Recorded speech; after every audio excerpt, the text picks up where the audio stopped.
Angelo here, joined as always by the guru who knew, Jeff the Ref Robinson, the Encyclopedia Britannica of pro wrestling, and this is Wrestling with the Future. And tonight, we've got a very, very special episode. This is Ladies' Night. Ladies' Night, oh, what a night. I know, Casey, stop that. Joined tonight by Vicky Otis, Princess Victoria, the Queen of Wrestling, Casey Carlisle, the best friend of Sherri Martel, and the best friend of wrestling in general. Let's be honest about it. Kathie Fitzpatrick's here. Yay. And of course, truly, and the ref. The ref is in the house. So this is going to be a real special night because we're gonna pay homage to Sheri, and we're going to talk about old school wrestling. And well, let's be honest about it. Casey Carlisle, the Queen of Wrestling.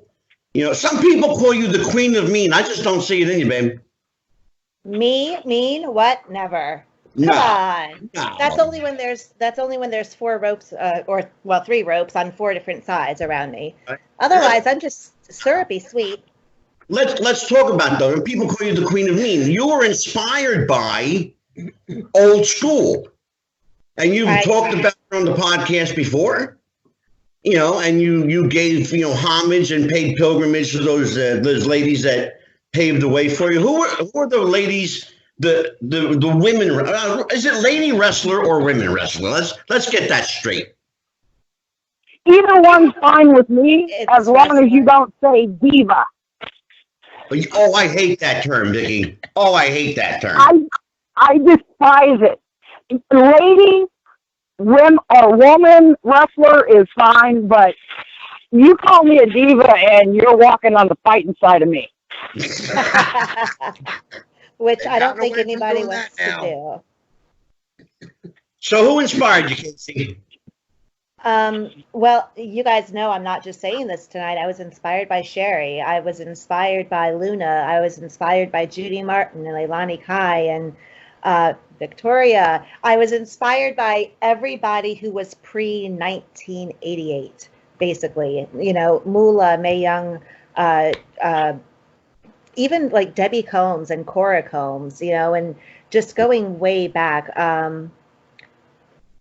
because that was when it was still about wrestling.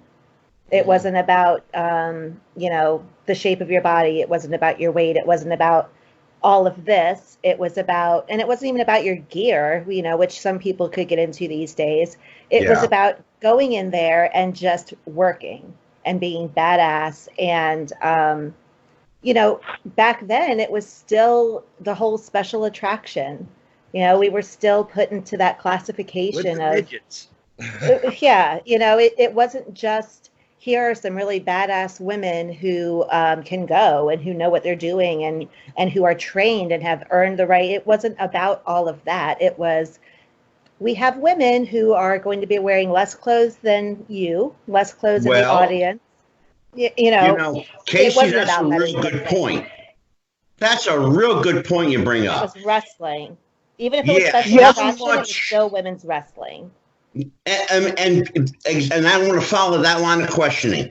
How much does the look, the lack of attire, if you want to even call it ring gear, I don't even know if you want to call it ring gear, but how much does that distract people from the product?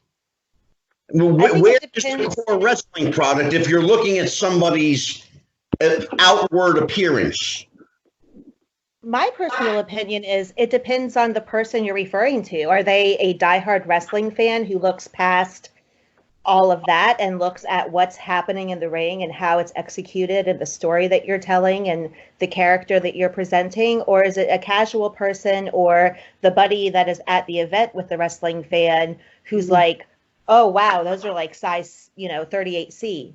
Right, or like, look at the ass on that chick, because whatever. And that's coming from somebody, I make the joke all the time that I'm over for 4 reasons, 1, 2, 3, 4. That's the joke that I make all the time. But there's something to that. I say that also, as I say, a joke, knowing that when I step into the ring, I can go. And I do. Sure. But Princess Victoria. Yes, sir. All right.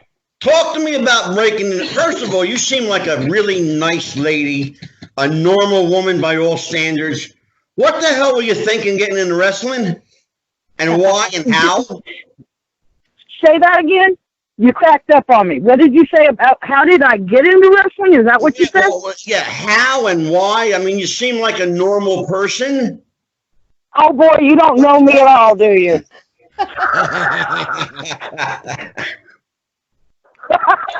Well, actually, how I got into wrestling is I had to leave home at an early age. I had my first apartment when I was 14.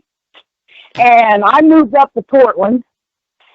And before that, my cousin had taken me to a wrestling match when I was about 9 years old. And I saw Jimmy Snuka.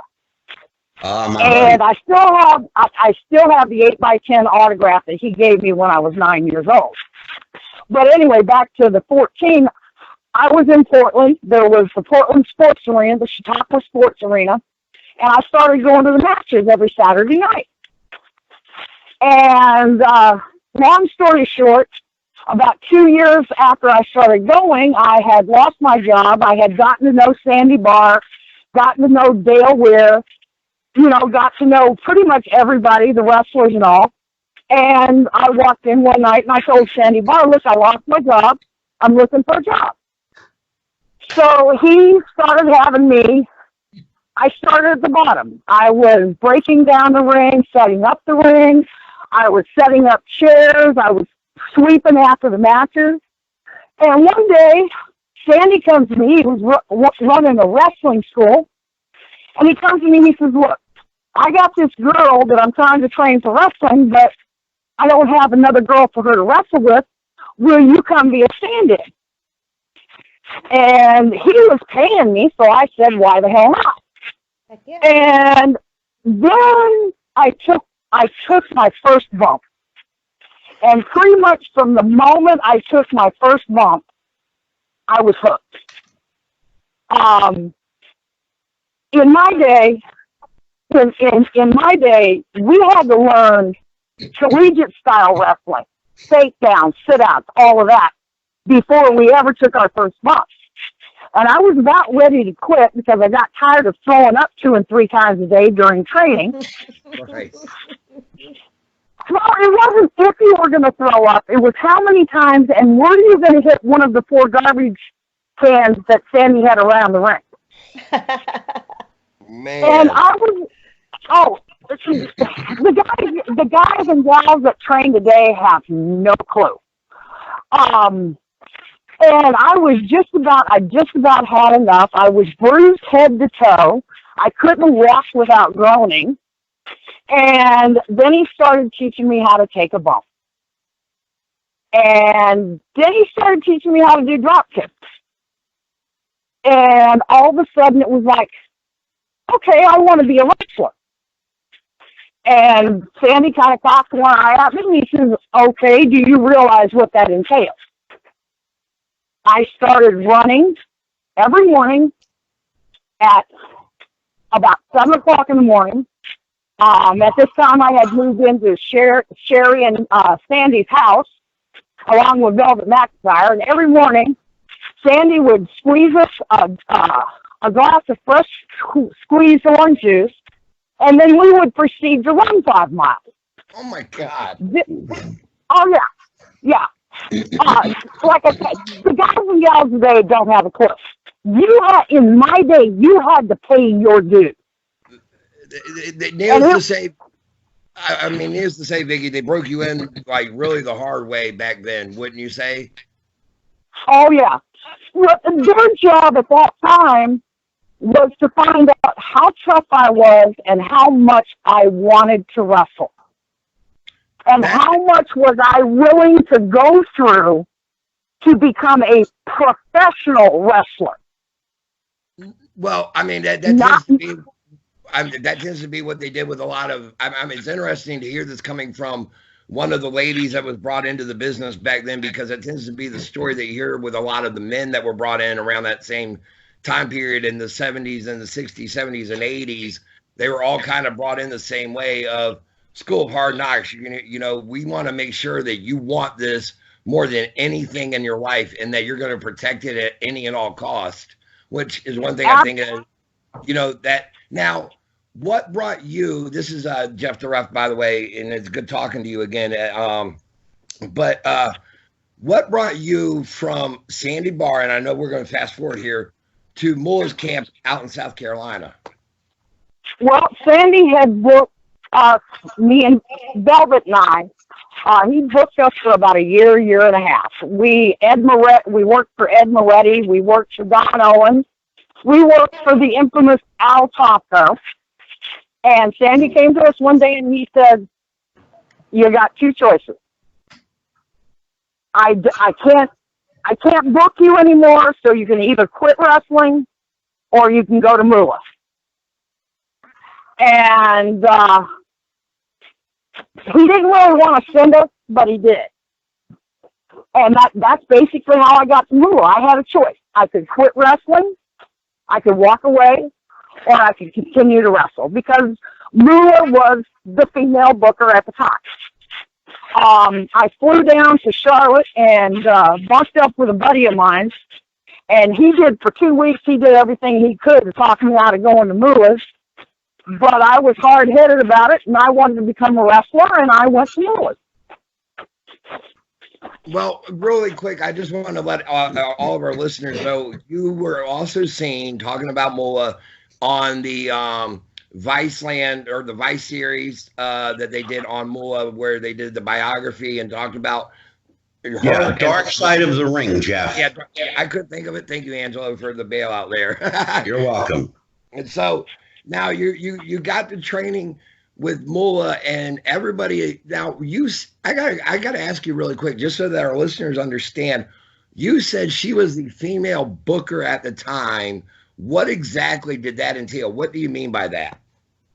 Well, the first thing she did was tell me that once I got to the camp, as it's called, the first thing she told me is I needed to be trained as a professional wrestler, and she needed $1,000 to do that.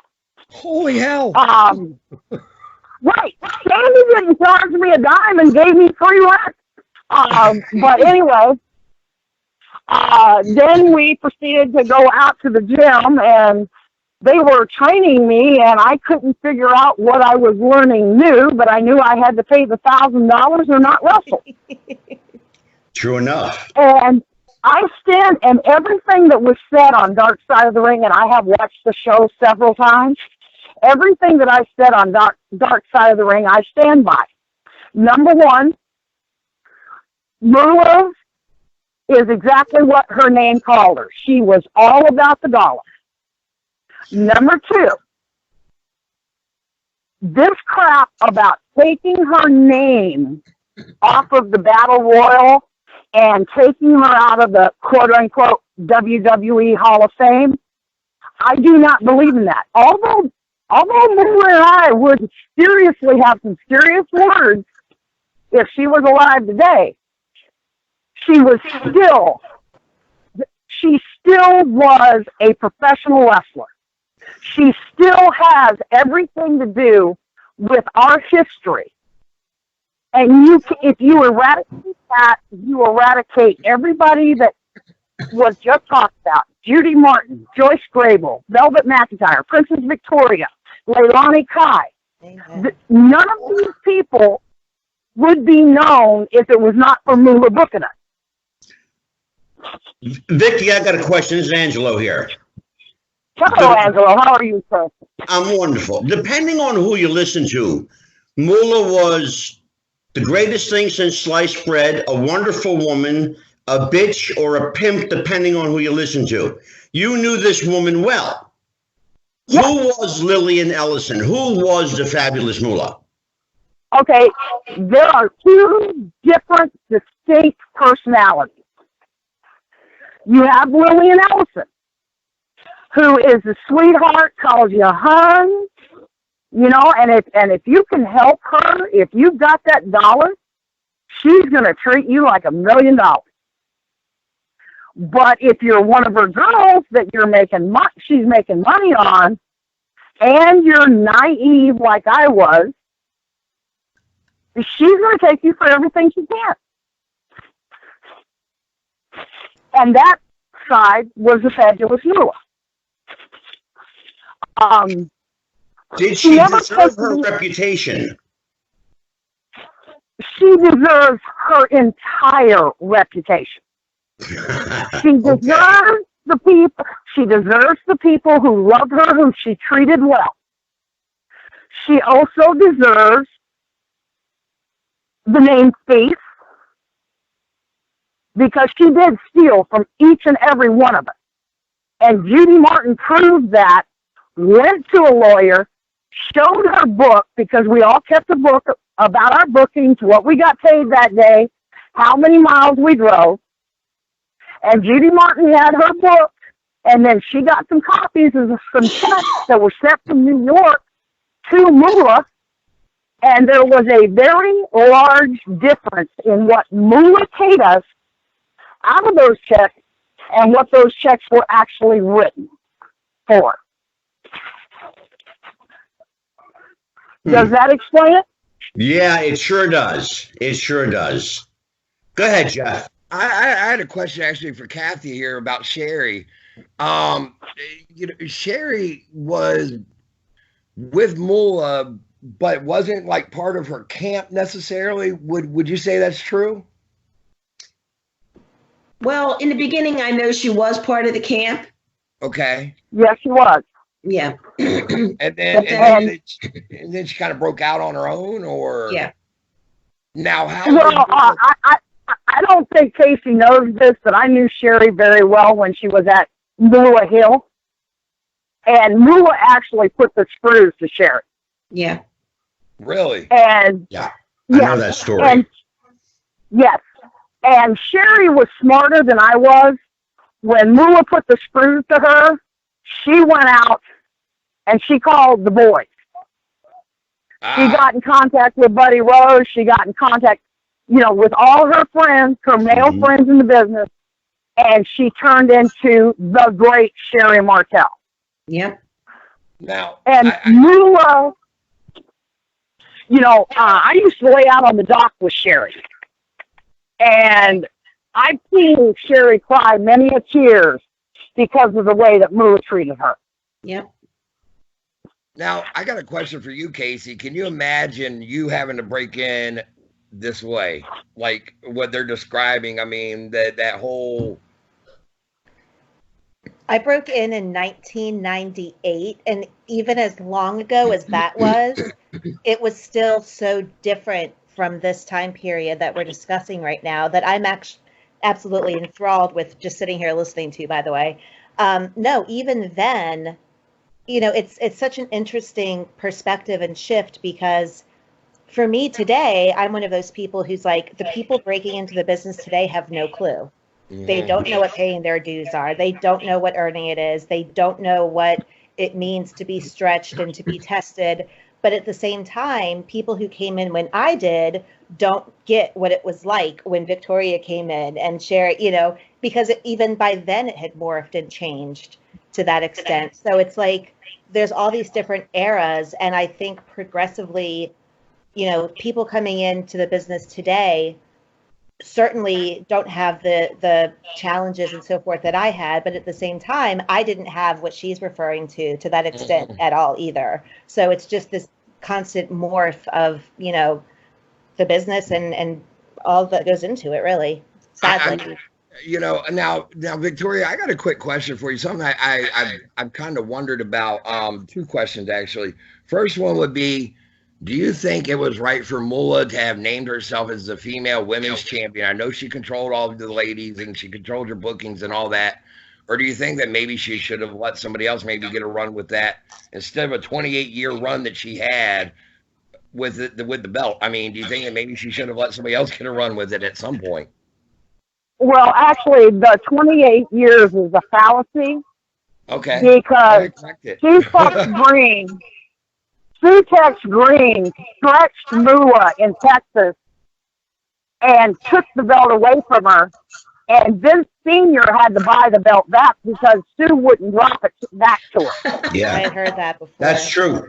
That is God's honest truth. That's the God's honest truth, and I have seen the pictures of the match. Yes. Yeah. Also, Moolah dropped the belt to Velvet McIntyre in Australia for a 7-day period. Yep. I remember that one. That was actually aired on WWE or WWF TV back in the 1986 or 87, whenever it was.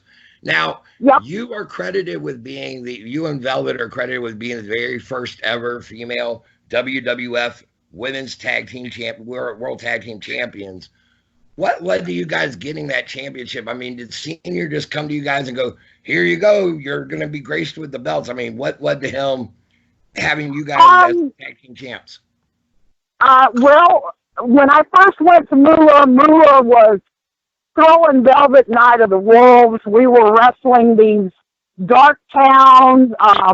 One ring I can remember, I went and I told BJ, I said, "Don't you body slam me." And sure enough, the next thing she did was body slam me. And when she did, the straps weren't set up right on the mat. And one of the 2x8s came up, and I still have the permanent bump on my head where it knocked me out.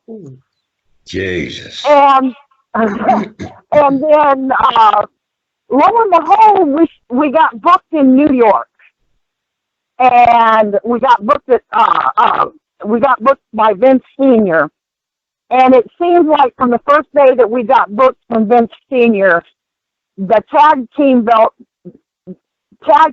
exchange basically was in motion.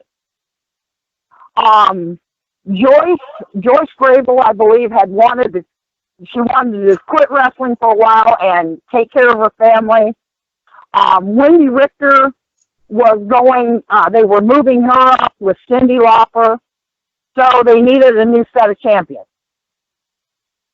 And that's basically how that came in effect. Okay. Thank you. So I have somebody with me here that I've known for probably 35 years. Did you really have to say that? Yeah. Well, it's well known. Let's be honest, Kathie. It's well known. You've been around the business a long time. Yes. One of the things, and we have to put it out there, one of the things regarding Sherri Martel, her protection, if you will, was the fact that she was, quote, one of the boys. Yeah. And everyone knew you didn't screw with the boys. The That's women right. there was a whole set of standards for the women that did not apply to the boys. So how did Sherri become one of the boys? Well, I remember Go ahead. when she was working up with Byrne Gagne. She always described that she had a apartment that reminded her of the TV show Melrose Place. And she'd be cooking, and she'd leave the windows open, and there'd be like Scott Hall would say, "Hey, you got any extra food? Come on." And Sherri would cook for everybody. And Sherri earned the trust of a lot of the guys. And she earned the trust of so many of the guys. And they knew, and I learned that Sherri's words to me always were, you pass the same people going up the ladder as you do coming down. Mm-hmm. You have respect for everybody. If you can help anybody, you're there. That's right. That's the way she always did. And she, all the guys loved her. I mean, she was a tough broad, man. I saw her in a fight one night with WCW in Florida, and I just stood back and went, "I'm out of here." Mm-hmm. And she grabbed the pool cue and she went to back up one of the guys, and the guys were like, "Where's That's Sherri going?" I said, "She's going out to kick some ass right now." It's awesome. That was Sherri. That was Sherri. And one of the greatest forms of respect that us girls could ever get is being called one of the boys. Yeah. And Sherri earned that title because just like this lady just said, Sherri was always there. Sherri always had your back. It didn't matter if it was in a fight. It didn't matter if you needed a place to stay. Yeah. Sherri was there. Yeah. But we should point out that two of the biggest protectors that Sherri had was a guy named Hulk Hogan and a guy named Ed Leslie, Brutus Beefcake. Yep. And also Buddy Rose. Yes. Yeah, Playboy Buddy Rose, absolutely, for sure. Because her and Buddy and Doug Summers she was linked with Buddy and Doug up there in AWA, right? Yeah. Yeah. And then she had a run there with them, and she was also the women's tag champ or women's champ while they were the tag champs. Yep. Now, Kathie, I got to ask you. You were friends with Sheri. Yep. Her best friend. By the way, Jeff, just so you know, Jeff, and you can check this out on the network. At Sherri Martel's acceptance speech at the WWE Hall of Fame, Kathie Fitzpatrick, Kathie was mentioned. I remember. And the camera, by the way, you got about 30 seconds of camera time. Oh, goody. The camera was right on her. Sherri acknowledged her best friend, Kathie Fitzpatrick, and there went the camera right to Kathie's face. You had mentioned Hogan and her being linked.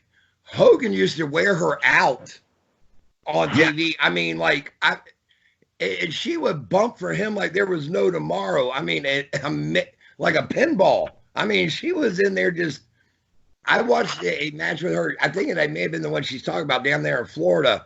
She scaled the cage within a matter of like 10 seconds, took her heels off, was up to the top of the cage, coming off with a high cross body block like there was no tomorrow. Not even missing a beat. That's right. Yeah. Well, That's being one of the boys. You know how she said, friends with Hogan and Beefcake? Yeah. When Beefcake had his accident where he smashed his face up. Yeah. Yes. I remember talking to Beefcake afterwards and when he recovered and everything, and he said to me, all he remembers is waking up in the hospital and Sheri standing there with a 3-foot teddy bear. Yep. Yep. And she went there, so cool. and she was there, and That's a true story. she took care of him. True story. She always had a way with her makeup on TV too that made you remember who she was, and she coordinated with her outfits, and I don't know if that was her and the girls in the back or what, but That was her. That was all her, yeah. Because That was all Sherri. You remember the spider web deal that she did on the house? I know Casey Of made, but course. Oh my gosh, are you kidding? I'm sitting here having a dude. fashion show in my mind. Oh, that was iconic. That look was iconic, Sherri Martel, for certain.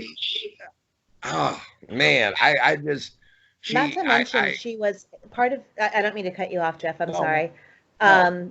But everything that Jeff just brought up, that match and how she would bump around for Hogan and everything. But that's part of being one of the boys, and the other part that she displayed so under the radar at the time was that once she was in the managerial role with the guys, she was so all about getting them over, not herself.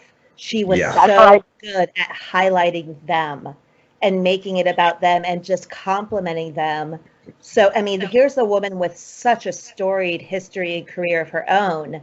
And yet here she was playing what some would call second fiddle, when in reality, she was just as important, but you didn't stop and think about it at the time because that's how good she was at it.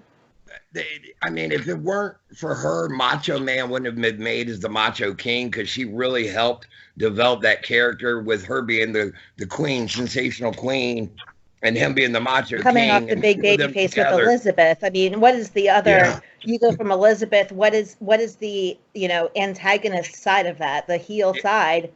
You go to Sheri. It's a no-brainer. Vicky, I've got a question for you. Angelo here. Yes, sir. Okay, here's a question for you. How will history remember Sheri? Well, the fans will remember Sherri Martel in the ring. One of the greatest heels that has ever been in the business. A look that was all her own. She wasn't a cookie cutter, that's for sure. No. The boys, Probably, yeah. Myself, the people who knew her personally, will remember Sheri as, and excuse me, but Sheri was a good friend of mine, as a person who had the biggest heart of almost anybody I know. Kathie Fitzpatrick is shaking her head affirmatively. Kathie, you got to tell me. I think Princess Victoria has put her finger on it. How will you remember Sheri, and how do you remember Sheri? I have this feeling, if I know anything about you, I have a feeling she made you laugh a lot because she had a wicked sense of humor. I got to know her a little bit, not on the level that you did because you were her BFF. But she had a wicked, and I mean, to Jeff, she had a wicked sense of humor. Well, she, I think about her every day. Yeah. Right there with you, gal. Right there with you. Sorry. No, this is real. We keep it real here. I know this is. When I found out she was being accepted into the Hall of Fame, usually at work at 5 o'clock in the morning, every day she would call me and tell me her speech. Every day. When she said, I have to put you in my speech, I went, no, this is your time to shine. And she said, no, you've been around me for over 30 years. There you go. There you go. Yep. I know it meant a That's lot to her class. for Kathie to be in the audience that day. That I know for sure. Yeah, we keep it real here. That was real emotion right there, Jack. Yes, sure. That's a display of class and of professionalism and of humanity that people don't always become aware of and get to know. You don't stop and think about all the things you're not privy to, but it's in existence, and that's such an example of that. I think people forget that wrestlers are people. Yeah. Right. They don't look at the human side of them. I've got Well, a in a question. way we want them to, but sometimes you have to, in a way we want them to forget that we're human because we want to be the bigger than life, but at the same time, sometimes you have to stop and acknowledge and think, you know what? They're a living, breathing human, and with emotions and history, and God knows what they're going through or dealing with or have been through or who's there or not there, away from the cameras and away from the ring. And I think that's such a huge example of that. Vicky, what's missing from women's wrestling today? Wrestling. Yeah, I what? knew Yeah. There you go. I swear that some of these girls, I'm not going to name any names, but they don't know the difference between a hammerlock and an armbar. They couldn't do a 10-minute technical match to save their souls from frying in hell. And that's not their fault. That's their trainer's fault. That's the person who allowed them to break into the business. Another thing that's missing is pride in your craft. In my day, I can remember Velvet and I when we were on the road. You couldn't get to the gym. You couldn't get to the arena. You couldn't get to a ring. We were mastering our craft in the frickin' motel room. We were going over, headlock, reverse to hammerlock, reverse to flying mare. And these girls today, I'm going to take that word girls away, and I'm going to say these wrestlers. These people that are supposed to be wrestlers, both male and female, they couldn't wrestle their way out of a wet paper bag.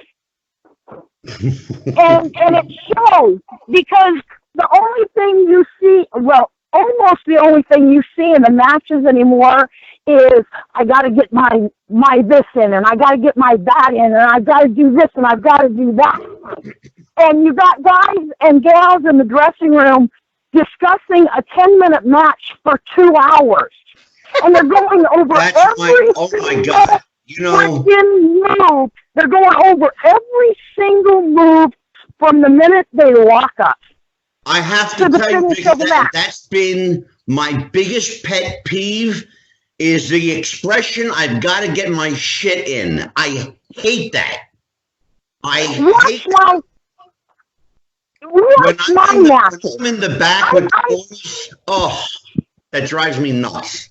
I can remember in some of the matches, well, in a lot of the matches, the only thing I did was lay on the mat and get the snot kicked out of me. But that was because that was what was getting the butts up out of the seats. Yeah.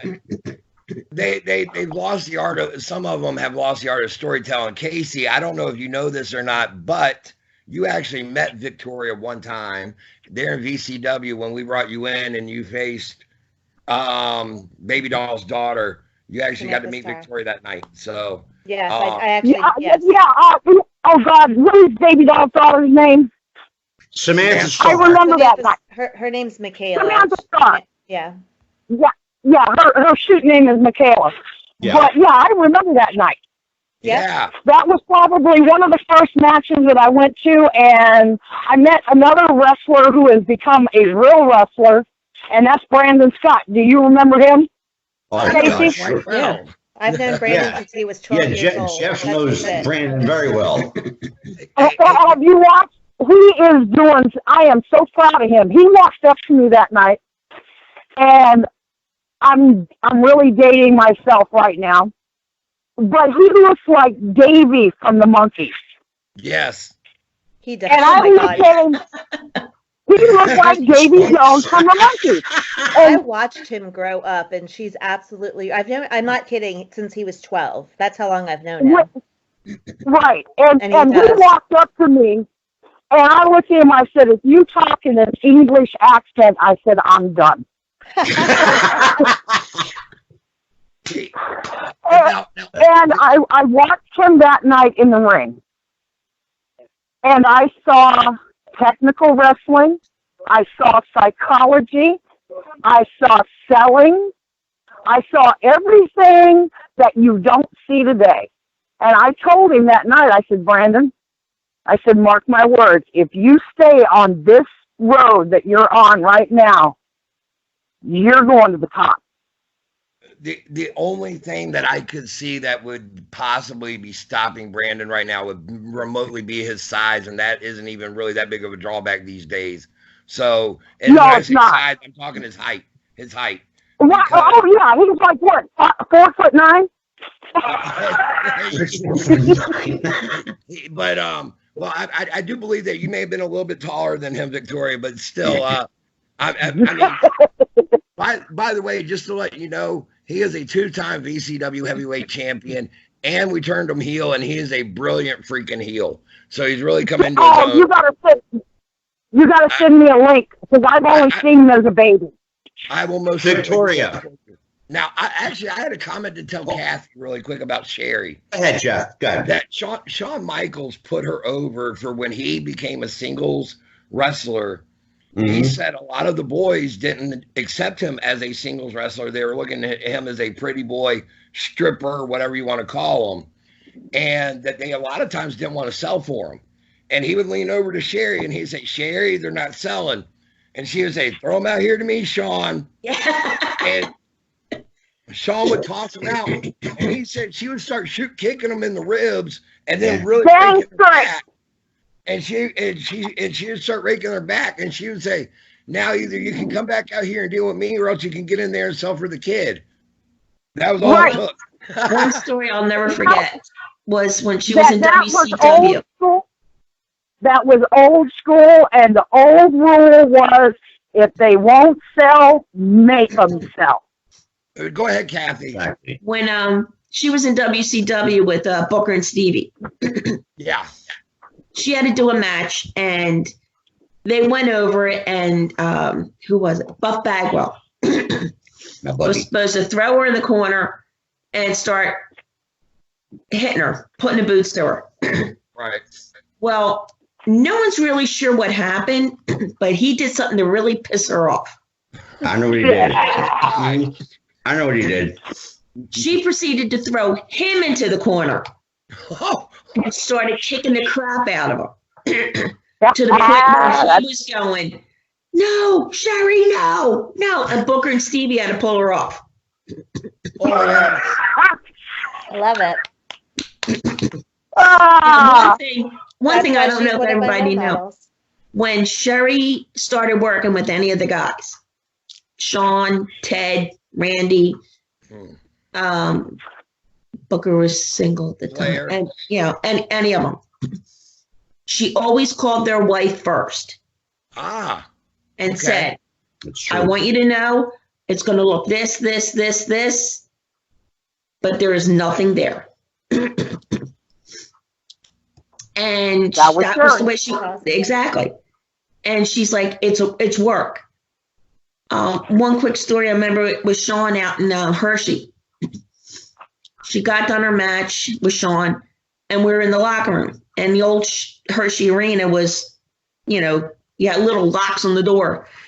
So I'm standing in front of the door, and Sean's banging on the door, and he's scratching at the door. He's like, Sheri, I need you. And she's like, will you wait a minute? She gets dressed. She goes, what do you want? He goes, can I borrow your hairdryer?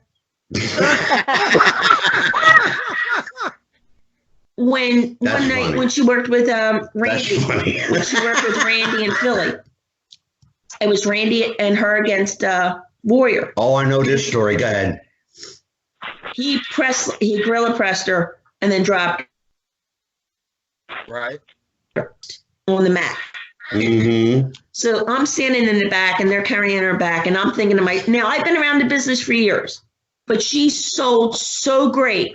I'm standing there going, what damn hospitals close? Wow.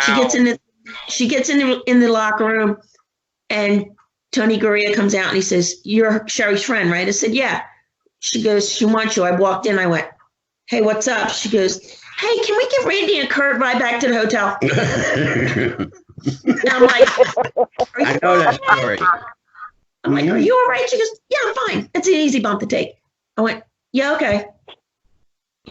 Let's go back to the hotel. Just out of the office. Yeah. Vicky, hold on, Jeff. I want to do something. I want to do something now while I have you here. We've got Baby Doll and Samantha Starr coming on next week on the show. I would love for you to do a run-in. Are you up for it? Sure. Great. Sure, not a problem. Excellent. That's, by the way, that's Jeff the Ref's favorite. He still has his Baby Doll poster. He didn't deny it. No. I got one of Casey Carlisle now hanging up. So. Oh, wait, a poster. What third-laid bootlegger did you buy that off of? Because I have yet to sell a poster. Oh, well, I have some outstanding royalties somewhere here. Right? Watch printer, kid. He walked into Walmart and used the self-service kiosk to order himself. Right? Truth be told, I think my girlfriend's son would like it if I could get a poster of Casey Carlisle somehow, but Oh, he's adorable. We can make that happen. Posters are actually going to be on the way, but that's another story. There we go. Hey, there we go. Little news drop there for us. We're talking about women's wrestling, so let's talk about a word that's used a lot these days. Wrestling has evolved. All right? I don't know really what that means, but I guess it's not what it was. Let's put it that way. Darn right it's not. Where do each of you see?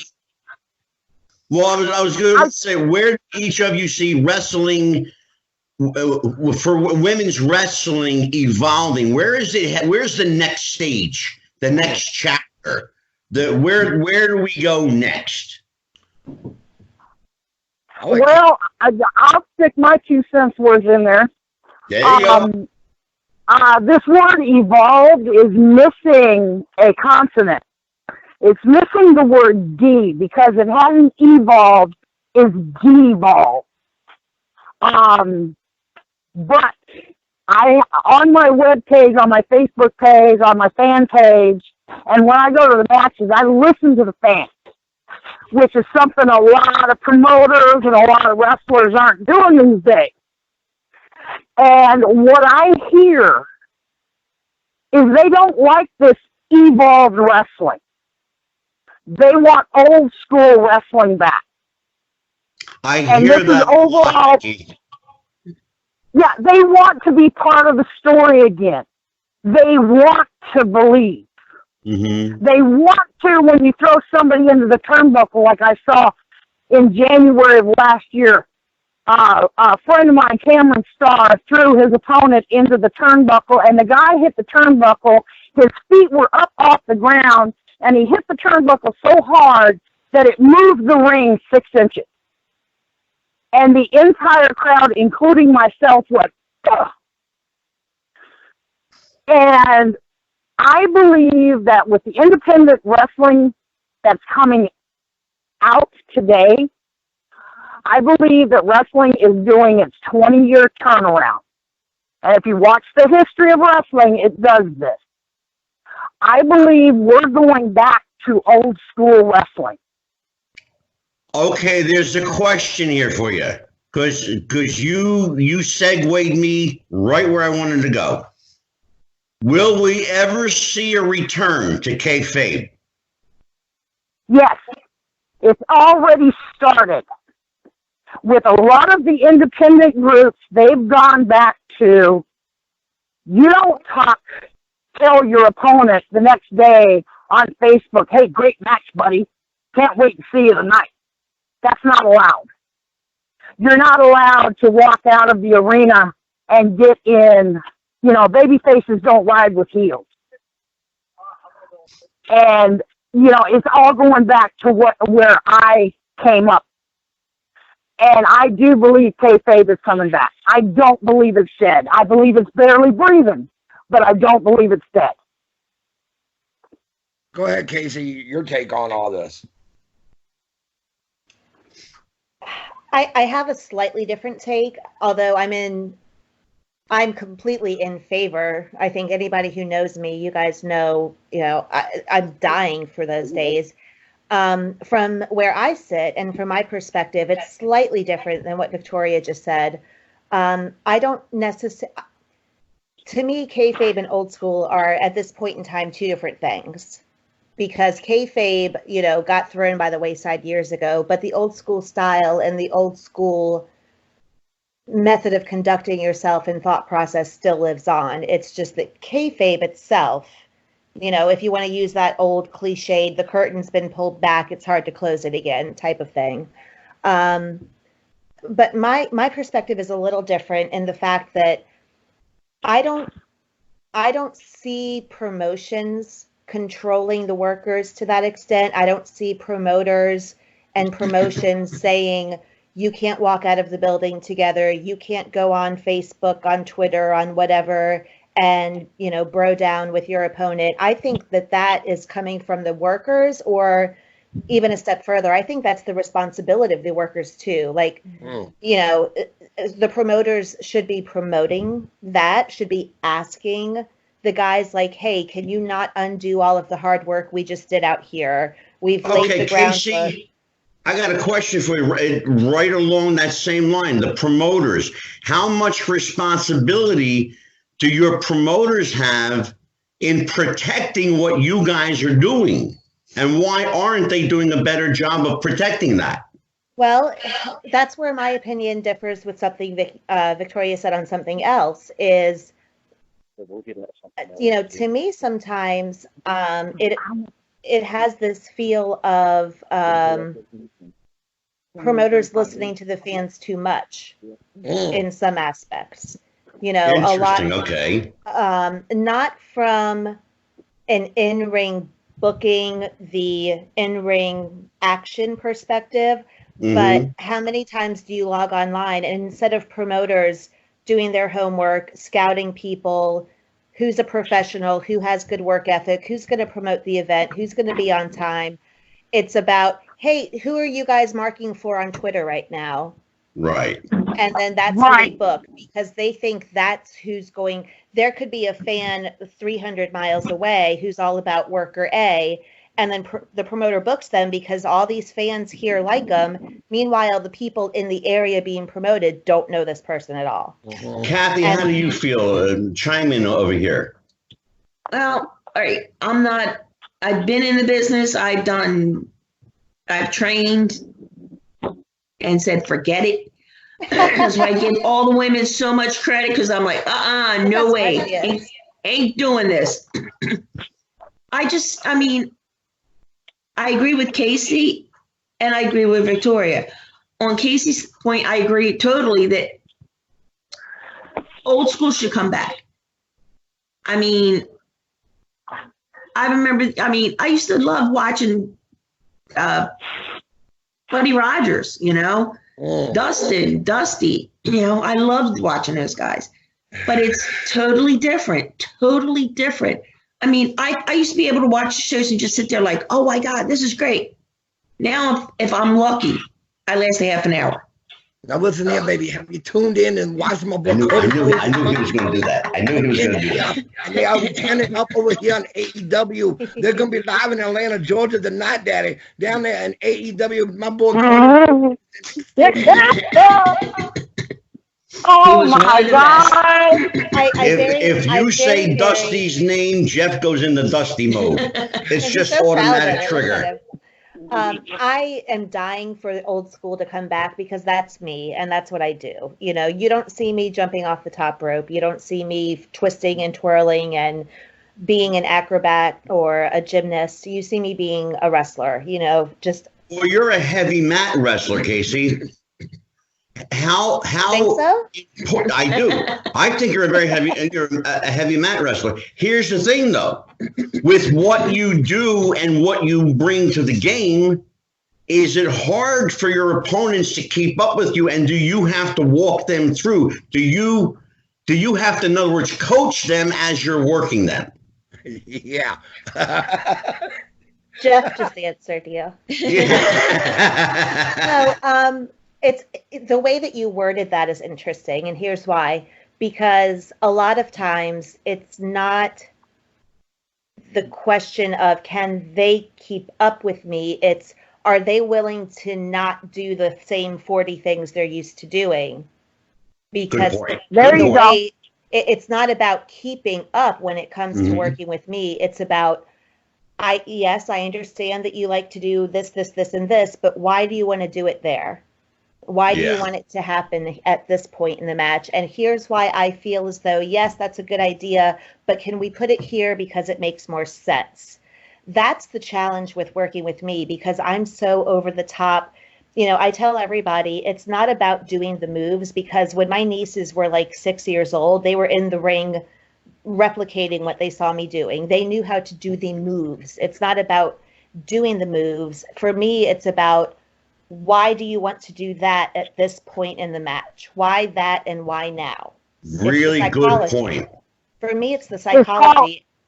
And that's where some people there you go. get up a little bit because they're not used to, I'll say to them, well, if I'm going to hit you with whatever, you're already on the mat, so why don't we do this? And then instead of, well, we can just do it there because it feels like I should have a hope spot. Now, Quincy Carlisle brought up my favorite word in wrestling, psychology. Victoria, who taught you ring psychology? Where did you learn? Who broke you in? Well, Sandy Barr broke me in. But I was blessed because I came in the heydays of the Pacific Northwest, and Sandy brought in several wrestlers that would come and work with us for a couple of days. I'm talking Ed Wiskowski, Professor Dale Lewis, Red Bastine, my buddy. Dutch Savage. Oh yeah. Stan Stasiak, God bless his soul. And then when I was training, I would stand by the dressing room doors and watch the match up by the crow's nest, and I would listen to what the boys were saying about the match, and I would watch the crowd. And you may walk out, there's many times that I've walked out to a match, and we were going to do this, this, and this, and then all of a sudden the mood of the crowd changed. Mm-hmm. And today they don't listen to the fans. They don't watch the fans. If the fans are getting into me getting my tail kicked, if that's what's holding their eyes towards the ring, if that's what's bringing them into the story, that's what you've got to do. Right. And I can remember, I'd be laying on the mat with Wendy just kicking the snot out of me. And all I had to do when she had me in the blasted surfboard was raise my head and catch the eye of one fan. Mm-hmm. And give them that look like I was in so much pain that I wanted to die right then. And that one fan would stand up and start hollering. And that is, to me, that's what's missing, psychology. And bringing the fans into the story. I think psychology is being taught more and more these days, or they're trying to reincorporate it with a lot of with a lot of the trainers. You got Dr. Tom Pritchard and Kane, who've got a really good reputable school down there in Tennessee. And Dr. Tom is, Tom Pritchard's going to be teaching that old school method of psychology more than it is, okay, you guys map out your 20-minute match, as you said, for 2 hours before, I've had guys in the back go, hey, Jeff, can you watch my match and tell me what you think? I'm like, dude, I've already watched it in the back. Why do I need to watch it out there? You already put it on in the back for me, Yeah. So, and that's one of the big problems with that, because what happens is the same energy that's used in the back to put it together is what's presented in the ring. They don't plan the pauses to acknowledge the crowd, or they don't think about that. It's, we're going to go from A to B to C to D to E F to, and there's no stop emote. And that's another thing that people, when I work them for the first time, I tell them, I'm like, look, just so you know, don't expect to be going 60 miles an hour, because it's not going to happen. You can fire, but when it's in my heat, you can expect that my attention will be on you. But I spend, and if you guys have seen me work, I'm mouthing off to the fans and bringing them into it and engaging them for such a good part of the match as well, because you need a strong heel to have a strong baby, and you need a strong baby to have a strong heel, but you still need the crowd to have a strong match, an engaged, cared about match. And that's what people forget. You can have two guys in there doing flip, flop, and fly going 80 miles an hour, and if the crowd is dead, they're dead. Especially because they've seen it in match 1, 2, 3, and 4 already. There you go. And I've got a question for all of you. Well, sorry. I've got a question, because Jeff is going to tie right into where you're going. It's going to tie right into where you're going. We're all in the business. We're all deeply involved, right? Can all of you watch a match and enjoy it as a fan? I most definitely can. I've been watching, like I said, my friend Cameron Starr. He's been promoting in Portland, and I've been made a mark at every match that I went to. One of the first matches I saw, Cameron's the promoter, and unlike a lot of these promoters who are wrestlers too, instead of him being put over in the main event, he wrestled the first match, and he did a 20-minute technical match to the draw. And that 20 minutes lasted 5 minutes because I was right there in the ring. And when these guys got done and the bell rang, the crowd in unison stood up and started hollering 5 more minutes. And That's awesome. if you can make me a mark and make me enjoy a match, my hat's off to you because I loved being a fan. Casey, you're shaking your head no. I did shake my head no. The only time I'm really able to have that experience is if I go back and watch old school wrestling. It doesn't, and I think part of that is just for me personally, and this is truly like straight up just me. I'm so busy watching as a worker. And maybe it has something to do with the fact that the match isn't pulling me in to the point where I'm able to suspend my disbelief. What does that tell you? You stop right there. What does that tell you? Because you know where I'm going with this, kid. Yes, I do. You know where I'm going with this. It's a very personal thing because for me, you know, this is so just my life. You know, I can't help. Is it because you're so steeped in it? So steeped in it. I cannot separate myself any longer with the here and now. And I think the reason when I say it's the old stuff is because when I say that, I'm talking about 1998, what I watched as a kid before I was a worker. Right. And I can allow my brain to kind of go back to what I was feeling at that time. But since I've started in the business, I'm so busy studying, critiquing, wondering, rewinding to look at this again that I just, for me personally, again, some people I know can, I can't. I just can't do it. Kathie, can you still watch a match as a fan and enjoy it? Sometimes. What is it that draws you into a match? What are, as a fan, if you put your fan hat on, what is it that you want to see, that you look for, that grabs you about any given match, that puts that puts that mark back in you? Well, when I go to like an indie show, Dog or whatever, when I see the guys work and I see how they draw the fans in, that gets like, I'm like, this is good. But when I'm watching these two young kids going in, I'm thinking, what the hell are you doing? Where the pace never changes and they never. Right. Yeah. That's when it's time to either go to the bathroom or get food. Yeah, exactly. Or both. Go ahead, Jeff. And there's 15 finishers in every match. I was going to give Casey credit for something really quick, and it's something she's kind of hit on a few different times and hadn't really even.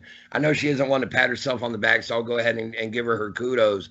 But I have seen and I have known of her to be in the ring numerous times with girls who may have only had 5-10 matches into the business. And the promoters depend on Casey to guide that young green girl through a match and make her at least somewhat look like she's got two feet in there, not 2 left feet, and make them look somewhat credible. And Casey has a way of putting them over and making them get their shine in and still get her own stuff in. And she can make a greenhorn who's only had 5 matches in look like they belong in the business. And that is to her credit. Thank you. I mean, Jeff brought something up, Jeff. Well, I was going to say, case in point, I know she was recently brought in against Miranda Gordy, and I know Miranda only had maybe, a handful of matches under her belt by that point. So, yeah, it was actually lower than I thought it was when I got there. I don't remember the exact number that she told me at that time. That was about 3 weeks, about a month ago now. Yeah. But, I didn't realize.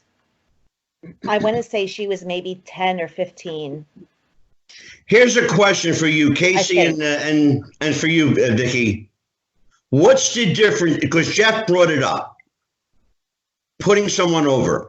What's the difference between getting over and being over, in your opinion? Getting over. In my personal opinion, anybody. Literally anybody can get over. It takes a professional to stay over. Okay. And how does one do that, Vicky? It's called spelling. It's called psychology. It's called, if you're a heel, being a real heel. It's not doing the bumpity bump. You know, it's it's creating such a story that the fans, you know, they either hate you so much they love you, or they love you so much they hate the heel. There you go. Yeah. And Sandy even hit that was one story that I've told is Buddy Rose, God bless his heart. Buddy put me over in a battle royal, and it was at the Salem Theater. He threw me into a brick wall and busted my head open in my hometown. Oh, shit. And the crowd did not pop. They roared. Buddy allowed me to be the second to last person in the ring with him. And the guys that were at that match that night were Tommy Rogers, Rick Oliver, Stan Stasiak. They all allowed me to be the last person in with Buddy. And Buddy throws me into the brick wall. I slide down the brick wall. My head's all bloody.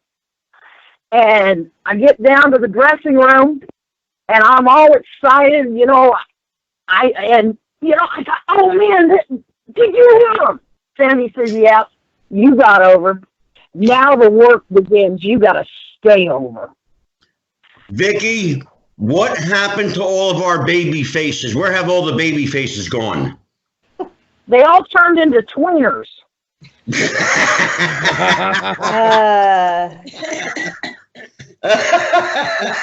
What were you going to say, Casey? Would you agree or disagree with that? I was going to say, where did all the heels go? This is true too. My contention, Casey, is that wrestling now is very heel heavy. No, I agree. Not a heel in what way? Because here's what I mean. When I say, where did all the heels go? I had a guy on Instagram, a fan on Instagram, who was mouthing off, you know, just being a fan. He's entitled to it and it was fine. He got a very heel response from me.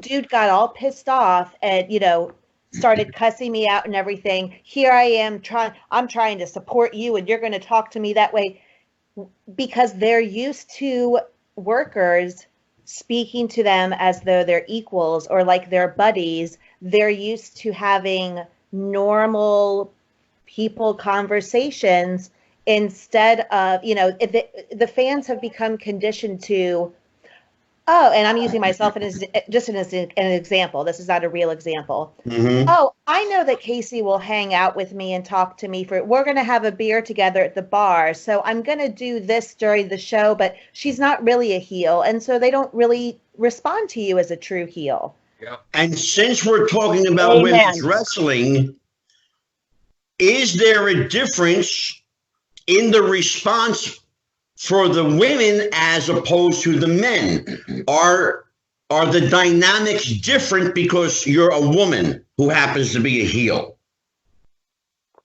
I think the dynamic, unfortunately, is always a little bit different.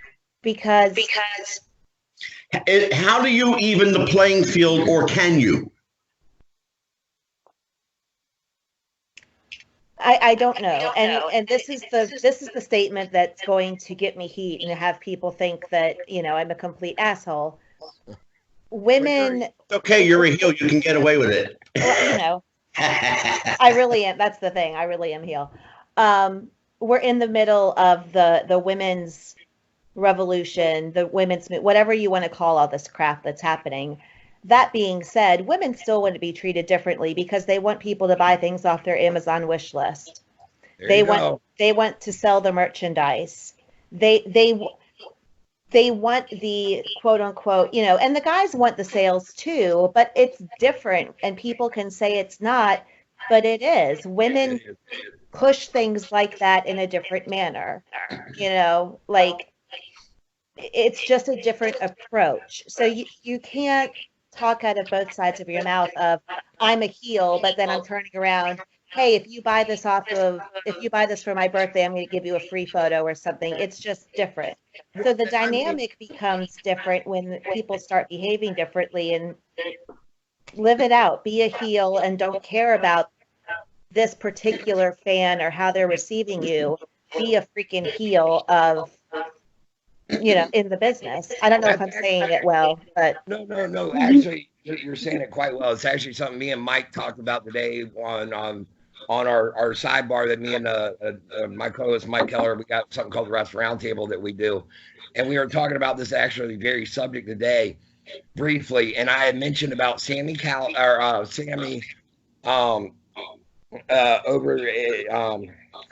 in WWE, and he comes out there and he's supposed to be a heel. He's with Cesaro and Nakamura, and there is a fan giving him the business, and yes, he was using not nice terms for he was using gay slanders on him, okay?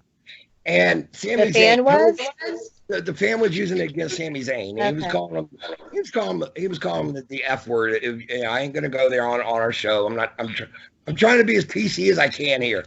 But anyway, so Why? I'm willing to step on toes. I just, anyway, the fan was really laying into Sammy. He was calling him, giving him the business. And Sammy turns around and decides to take himself out of heel character and correct the fan and go, "You don't need to use that kind of language, young man. Do you realize what you're saying isn't right? Come on, dude, you're a heel." I can't imagine, honestly. Are you kidding me? 1988, me giving Sherri Martel the business in 1988 and her going, "Hey, kid, shut up and sit down. How dare you call me that dirty word?" Well, and what you just said actually reminded me of another point in my head that I say to people when it comes to heels, and not just female or male, but when it comes to heels or whatever. To me, another big part, and let me preface this by saying I'm very interactive with people online, with the fans, on Facebook, especially on Instagram. I'm very interactive. However, one of the things that bothers me is the sense of entitlement that the fans have. Thank you. In the sense that just because they are able to contact us, they think they're entitled to acknowledgement or to a response. They think they're entitled for me to sit there and have some, like shooting the, thank you. Conversation. How was your day? What are you up to? I don't have to engage in that, and frankly, I don't always want to. You know what? That's a good point to bring. All of a sudden, that's when the fans get that sense of entitlement. Well, I'm going to tell this promoter not to book you because you're being an asshole. Don't tell me that there's no true heels and then get pissed off that I'm not going to sit here and discuss the weather with you. That's a good point that we should bring Kathie in here. You've been around a lot of the boys and some of the women, and you've seen the interaction with fans up close. Yeah. Casey talks about the sense of entitlement. How deeply rooted does it get when you're face to face? Talk to me about some of your experience. Well, to be honest, I'll stand there and when I would see it with Sheri. There was one instance, my mom was sick. I was supposed to go out to Vegas with her for a pay-per-view. My mom was sick. I couldn't go. She totally understood. There was a girl one from Baltimore that flew out to hang out with her. When they found out I wasn't coming, her main words were, "Well, she'll probably go to an indie show, right?" And Sheri turned around and said, "See ya." Wow. She stepped right. People would always try to, I want to say, break our friendship up. Okay. But if I get Kathie, was there a level of jealousy there from? Oh yeah. Okay, let's talk about that.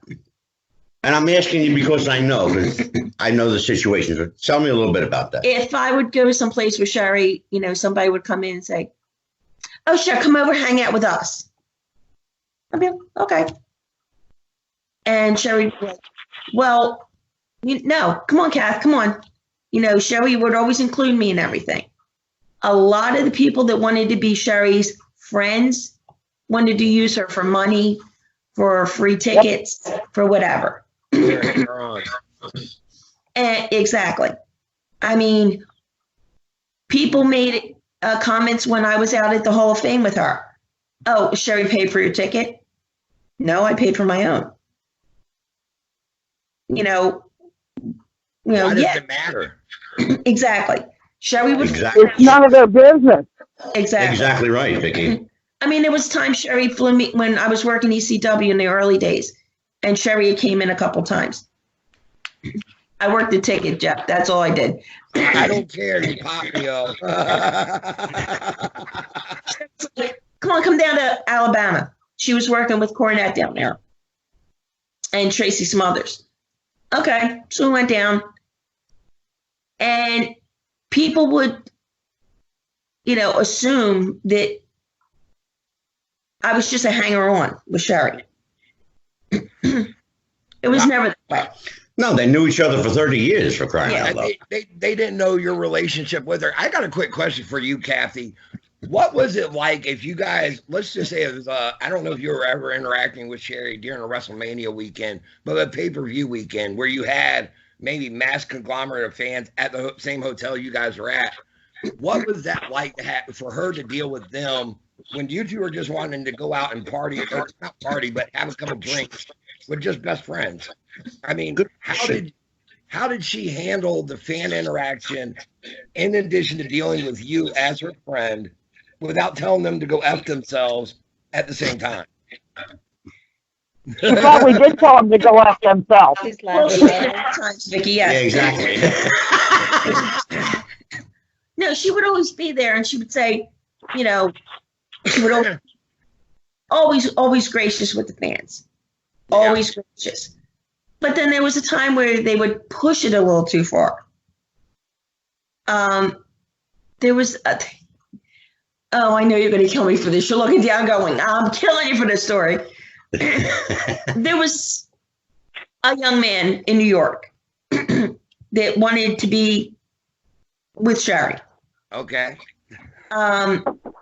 She dated him a couple times. No big deal.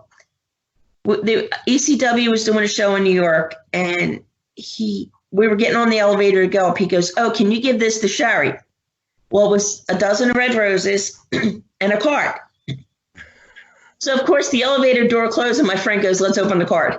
And, just as we go to open the card, the door opens again, and he's standing there. I'm like, damn.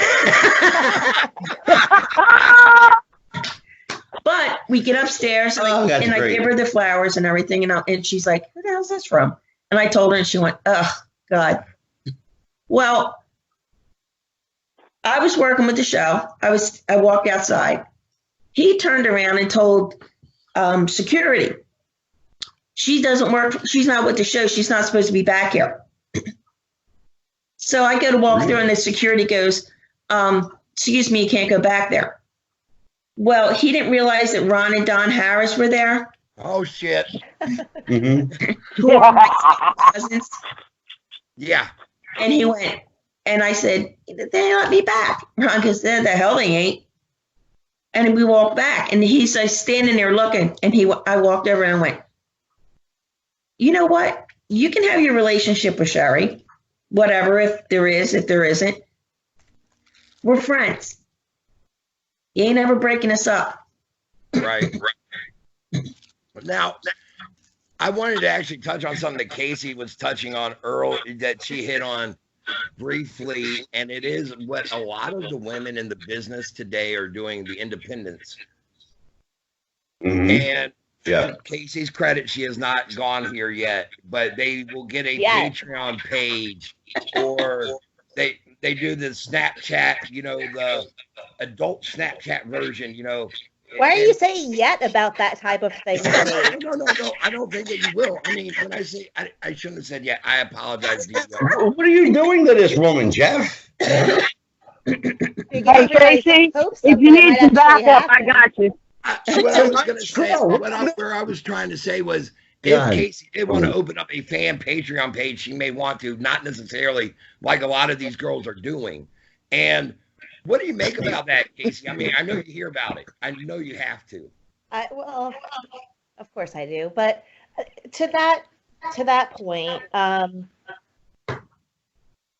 you know, if that's something that the women are interested in doing, I'm not going to judge them. You know, look, they might make more money than I do.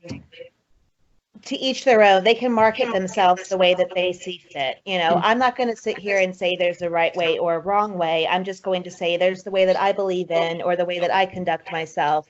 And then there's the way other people do. And they might look at me and say, are you stupid? You would be, you know, maybe you would be more over if you would do A, B, C, or D. And a lot of people do ask me, when are you going to start an OnlyFans? I'm like, I'm not. You know, or when are you going to get on Snapchat? And the answer is, you know, to me, and it goes back to that entitlement thing that I was talking about earlier, I draw a line. You guys don't need to be in my everyday life all day long, because then you think I'm just one of your buddies that you can just, oh, what's Casey up to? Here's her entire day. And that's not something I'm going to let you into on a regular basis. Now, don't you also think in a roundabout way, or it could in the long run hurt them if they want to get a shot with one of the big boys, AEW, WWE, any of them? I don't know. I don't work for You know what, Jeff? It doesn't seem to matter anymore. It really doesn't. Yeah. I don't know. You know, and that's why I say there are some people who have said to me, you would have made it by now if you would have done A, B, C, or D. And I'm like, well, define making it. You know what I mean? Like, I don't. You're a former NWA Women's Champion. You made it in my eyes. Well, thank you. You know, to me, it's I don't know. I don't know how to answer that because I'm not there. I don't know what the officials or the people are looking for. I don't know what they focus on. I want to bring Victoria in on this one. I'm kind of like on the same side Casey is. I can't judge these women for what they're doing, but I can say that if I was a promoter and I was going to book a woman and I happened to get on her Facebook page and I saw her doing these Snapchats in lingerie and things like that, that I would not book her. And I know several bookers, independent bookers, that would not book her because I guess it's a matter of pride. I'm not a lingerie model. I don't want a female, somebody who's supposed to be a female wrestler doing things like that. And to me, it shows that they do not have pride in their craft. That they have no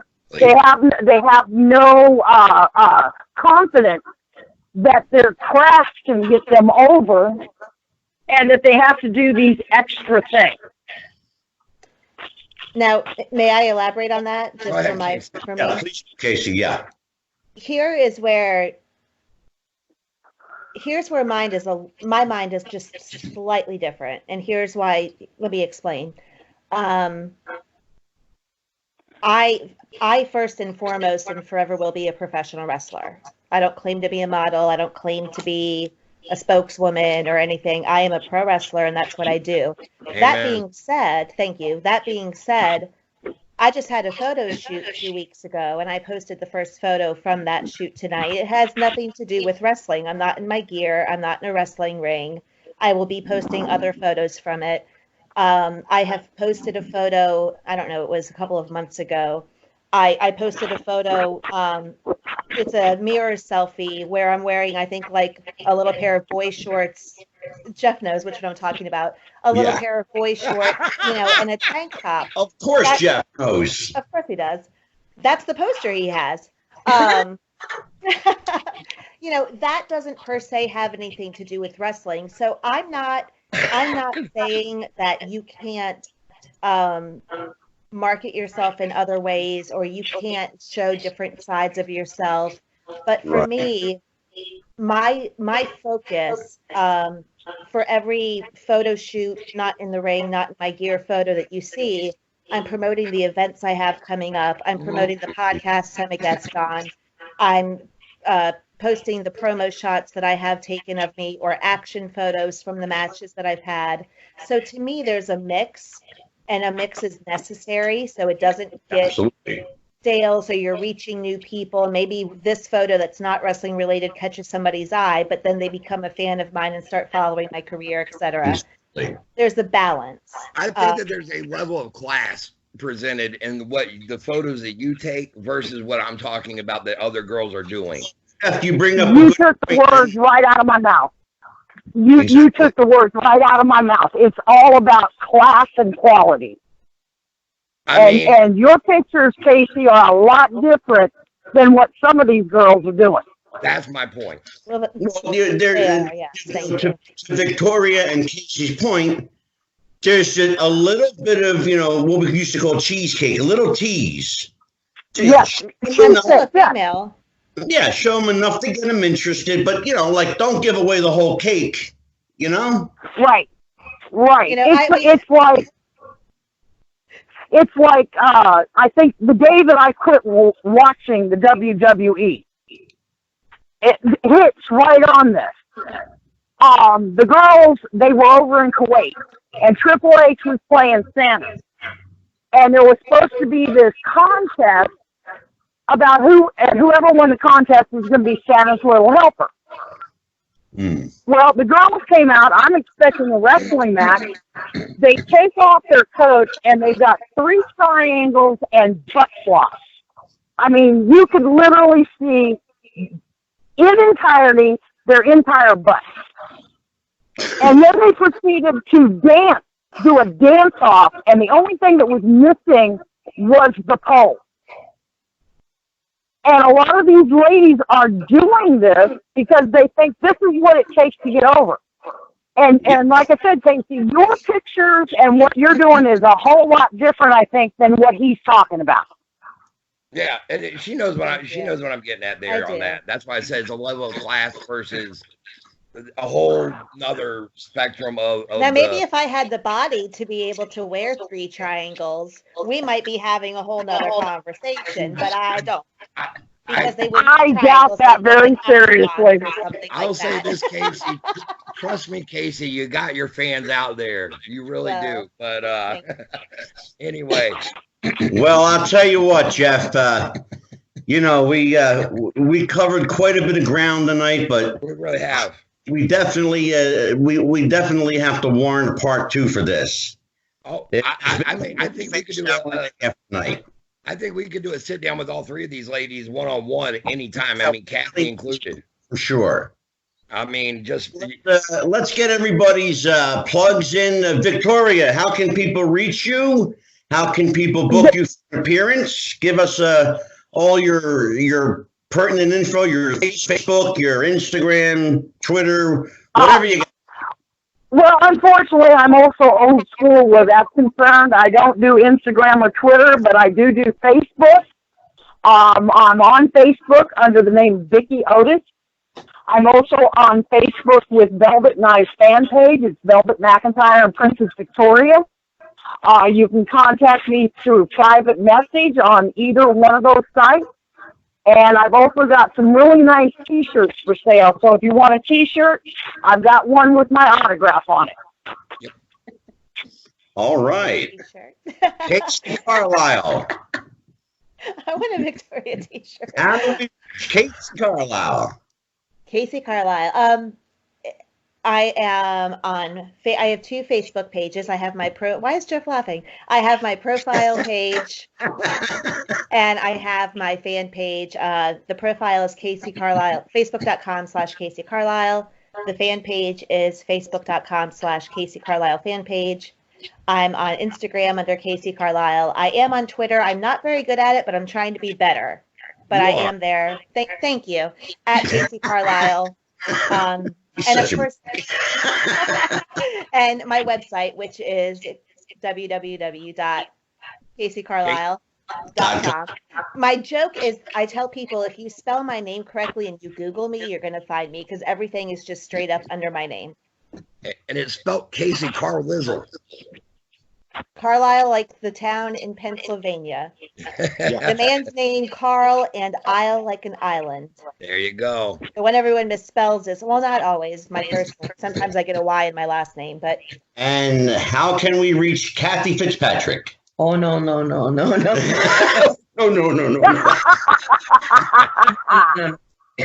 Casey, I have to ask you, are you going to be at the big event coming up in New York? Not as of now, unfortunately. I'm not booked for it right now. But a very good friend of both of ours wanted me to tell you he said hi. Stro. Oh, yes. Stro is such a good guy. He is a great dude. Robbie is a great man. I love him to death. Tell him I say hello back. I think I have a message waiting for him on Instagram, actually. Tell him I say hello back. Well, we did our podcast last night, and I was telling him I was going to be on this, and he was like, "Oh my God, please tell her I said hi." And oh, that's so sweet. Tell him I say hello. Well, tell you what. Why don't you give a plug to your podcast that you do? I was just going to say that. That's something to plug. Well, on Tuesday nights, it's VOC Nation, and it's called In the Room. It's Brady Hicks. He's used to be a publisher for PWI, and a writer, and Stro, and myself. And, we get different people on. We've had Casey on a couple times, I think. And, it's on Tuesday nights from 9 to 11. Usually because I'm old, I have to be in bed early, so I'm out at 9:30. Let me tell you, being at the office at 5 a.m. is a killer anymore. But I couldn't do it, so respect. We do it Tuesday nights. We have a really good time. Some of the callers get a little too friendly. Yeah, I'm sure. There we go again. Exactly. For me, I'll go ahead and plug me really quick. Did I ask you yet? Oh, my bad. My apologies. It's ladies' night, Jeff, not Jeff night, Jeff. Where can they get the ref? Go ahead. You can find me over here on Twitter at JeffRob41977. I'm over on Facebook. I'm not hard to find on there. Angelo tags me all the time there from our own Facebook page, the Wrestling with the Future Facebook page. But I have started a new podcast that is in addition to Wrestling with the Future. It is called the Refs Roundtable. So located, Jeff. It is located anywhere you can find Wrestling with the Future. You can find the Refs Roundtable. Wrestling with the Future Podcast Network. Yes, Thank sir. you. And that was the phrase, I think.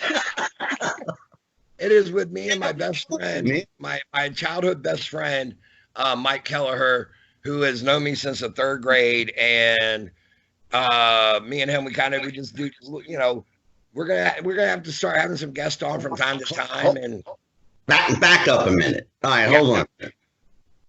What Jeff is trying to say in this long-winded way, the show is called The Refs Roundtable with Jeff the Ref Robinson and Mad Mike Kelleher. There you go.